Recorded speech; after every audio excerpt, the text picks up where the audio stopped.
ازيكم عاملين ايه؟ وكل سنه وانتم طيبين. النهارده جمعت لكم 3 وصفات للحمه من احلى الوصفات اللي ممكن تعملوها كده للعيد. لو عجبتكم فكره الفيديو المجمع قولوا لي انزل لكم بكره 3 وصفات كمان. لايك بقى ويلا نبدا باول وصفه. اهلا وسهلا بيكم في وصفة جديدة. النهاردة هنعمل اللحمة على طريقة طباخين الافراح، وهنشوف ازاي اللحمة تبقى بنفس الطعم المميز اللي هما بيعملوه بيه، وهقول لكم على كل التفاصيل. لو الفيديو عجبكم لايك يا حلوين، واشتراك لو لسه ما اشتركتوش في القناة، وفعلوا الجرس عشان يوصلكم مني كل جديد. انا في حلة على النار هبدأ احط معلقتين من الزيت عشان نسلق اللحمة بالطريقة العادية بتاعتنا خالص، وهحط معاهم بصلتين، ورق لورا، حبهان، فلفل اسود حب. ودي اللحمة اللي عندي انا مقطعاها شرايح بنفس الشكل اللي هما بيقطعوه بيها. هما طبعا بتبقى 2 كيلو كده على بعض، بتبقى كمية عندهم وبيقطعوها بعد ما تستوي. انا هنا مقطعاها قبل ما اسلقها عشان الكمية مش هتبقى زي الكمية اللي هما بيعملوها. وهبدأ احطها دلوقتي على المنكهات اللي انا حطيتها في الحلة علشان اديها تشويحة حلوة كده مع البهارات اللي عندنا. انا هبدأ دلوقتي اشوحها في الحاجات دي كده تشويحة كده بسيطة ومش هتاخد وقت، بالشكل ده.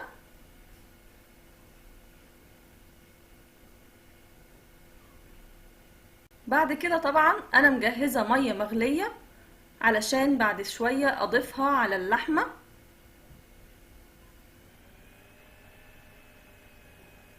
هضيف المية المغلية وهسيبها تستوي معايا.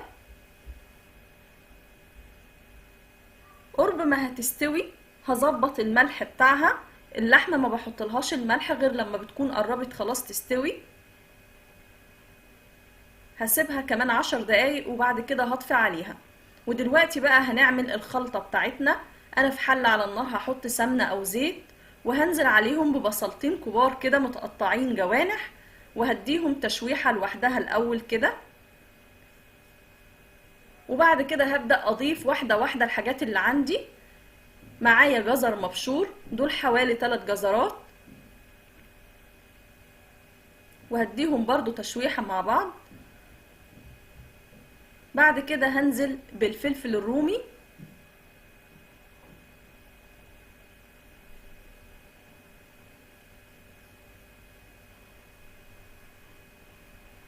وبعد كده اخر حاجة نزلت بيها بحبتين من الطماطم. كانت ال3 حاجات اللي انا حطيتهم في الاول اتشوحت شوية ودبلوا شوية كده عشان الطماطم مش هتاخد معانا وقت. وبعد كده بقى معايا البهارات، هحط معلقة صغيرة من الروزماري والبابريكا والفلفل الاسود والكركم وقالب مرقة وملح. طبعا هنظبط الملح وهندوقه كده ونشوف حسب ما انتوا حابين. هحط البهارات كلها بالشكل ده على الحاجات اللي احنا حطيناها، الطماطم والبصل والفلفل، وهنديهم تقلبتين كده. انا عايزة الحاجات دي تدبل كده خالص مع بعض بالشكل ده. وبعد كده هضيف معلقتين من الصلصة،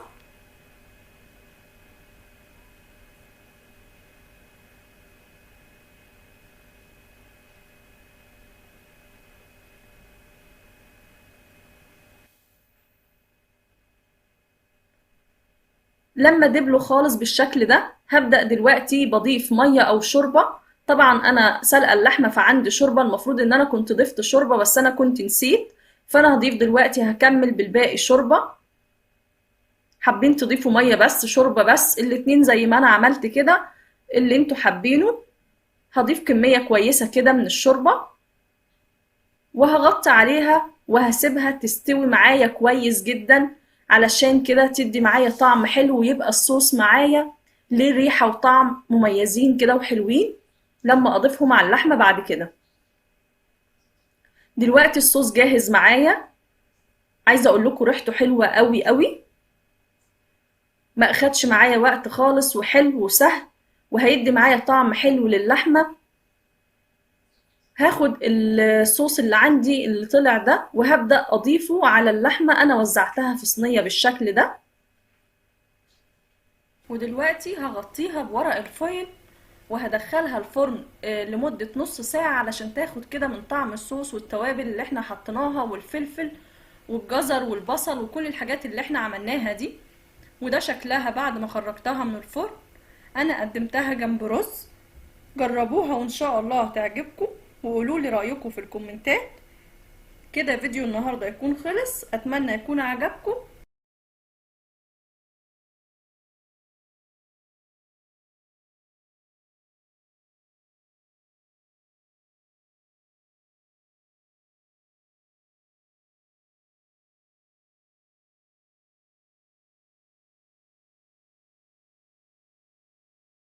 تعالوا بقى النهاردة كده مع بعض نحضر كبسة اللحمة. أكلة لذيذة وفي حلة واحدة هتكوني مخلصاها ومن غير مواعين كتير، ولو عاملاها في عزومة شكلها حلو قوي على السفرة وهتشرفك كده قدام ضيوفك. تعالوا نشوف عملناها ازاي. أول حاجة كده في حلة على النار بحط معلقتين من الزيت. طبعا ينفع نستخدم سمنة بس أنا استخدمت زيت علشان اللحمة عندي كانت ملبسة، يعني فيها دهون كتير، فمش حابة إن هي تكون دسمة أكتر من كده. هنزل كده باللحمة اللي عندي أي كمية أنت عايزاها. أنا كان عندي كيلو من اللحمة، أي قطعية هحطها كده والنار تكون عالية عشان اللحمة ما تنزلش ميتها وتاخد معايا كده صدمة ولون حلوين. شوية وبقلبها كده على الناحية التانية. أول ما بتاخد معايا لون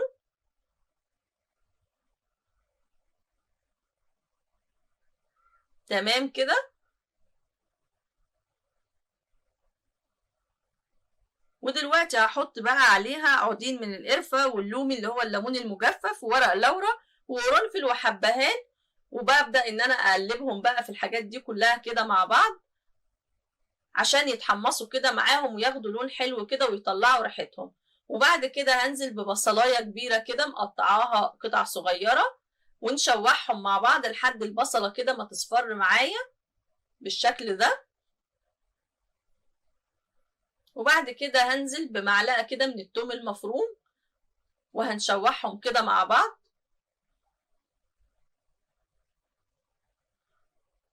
ودلوقتي عشان نسوي اللحمة هحط كوبايتين من المية المغلية على اللحمة بالشكل ده عشان اللحمة تستوي في المية. أول الريم ده ما يطلع هبدأ كده إن أنا أشيله من الحلة قبل ما أغطيها بقى وأسيبها تستوي.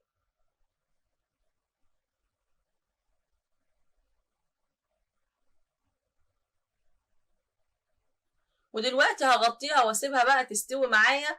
اخدت معايا ساعة، طبعا حسب اللحمة ما تاخد وقتها براحتها. بشوفها كده ولما بلاقيها استوت هزود كوبايتين كمان من المية المغلية عشان بعد كده هنزود الرز بقى ونسوي الرز معاهم.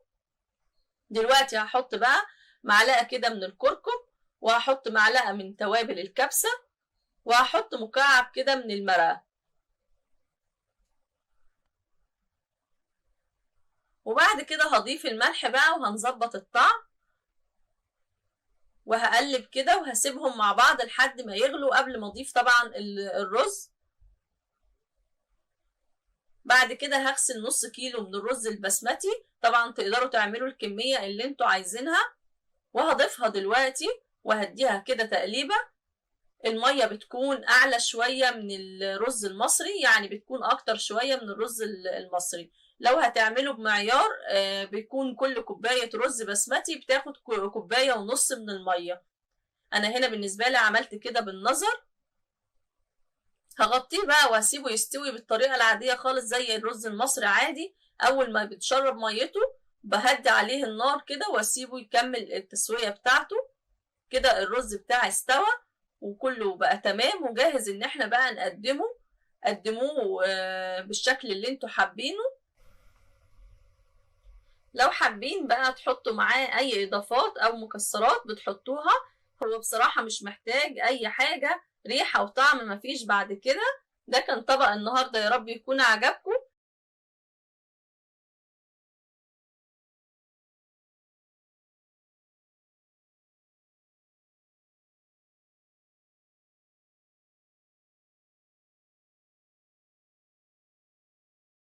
احلى حاجة على السفرة هي الطواجن. النهارده هنعمل طاجن بسله باللحمه، انما ايه، عسل بمعنى الكلمه. الطعامه كلها في الطاجن ده وطعم اللحمه فيه مختلف. الطريقه بسيطه وسهله. فعلوا جرس كل عشان تتابعوا كل جديد. اول حاجه معايا كيلو من اللحمه، طبعا نستخدم الكميه اللي احنا عايزينها براحتكم خالص. في طاسه كده على النار فيها معلقتين من الزيت، هنزل كده باللحمه عشان تاخد كده صدمه ونديها تشويحه حلوه كده. طبعا النار بتاعتنا تكون عاليه. وهقول لكم برضو لو اللحمه كبيره وهتاخد وقت معانا هنعمل ايه دلوقتي عشان ما تاخدش وقت في الطاجن.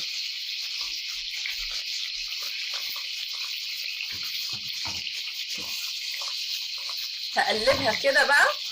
انا ما حطيتش سمنه عشان طبعا اللحمه فيها دسم كتير. هحط ورقتين كده من اللورة وهقلب. وزي ما قلت لكم النار عاليه عشان اللحمه ما تنزلش الميه بتاعتها. وبعد كده هحط ربع معلقه من الحبهان البودر. تمام كده.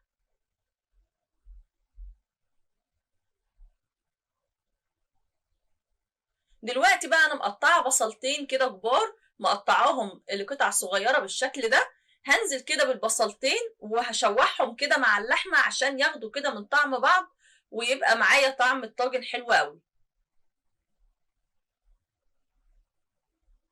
في المرحله دي ممكن نهدي النار شويه، يعني نخليها متوسطه ونقلب كده. البصله بتصفر معانا يعني. وهبشر كده بشرتين من جوز الطيب، بتدي طعم حلو قوي للطواجن واللحمه.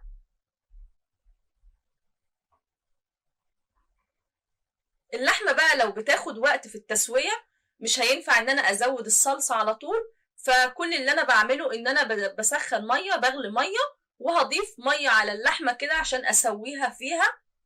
هضيف ميه دلوقتي، طبعا مش ميه كتير. وهغطي عليها كده، هقلب وهغطي عليها وهسيبها كده تستوي شويه في الميه دي قبل ما احط الصلصه عشان ما تاخدش معايا وقت في الفرن. لكن لو اللحمه صغيره انا بستغني عن خطوه الميه دي خالص. سبتها بقى لحد كده ما استوت، يعني 3/4 سوا كده. وبصوا الميه قلت خالص اهي. انا مش محتاجه طبعا ميه كتير. هضيف بعد كده عصير الطماطم.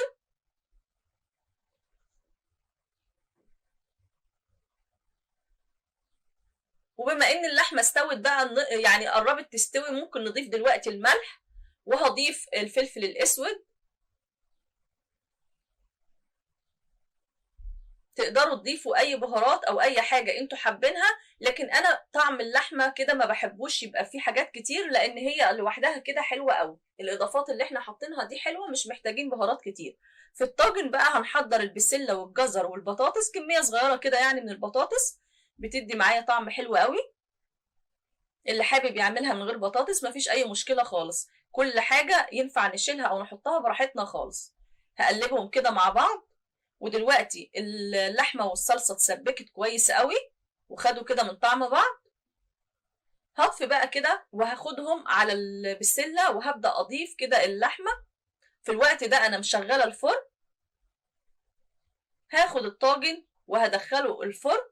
عايزين تغطوه بفويل ممكن تغطوه، عايزين تسيبوه كده مفيش اي مشكله، لان زي ما قلت لكم اللحمه كانت 3/4 سوا، مش هتاخد غير تسويه الخضار وهتكون كلها استوت.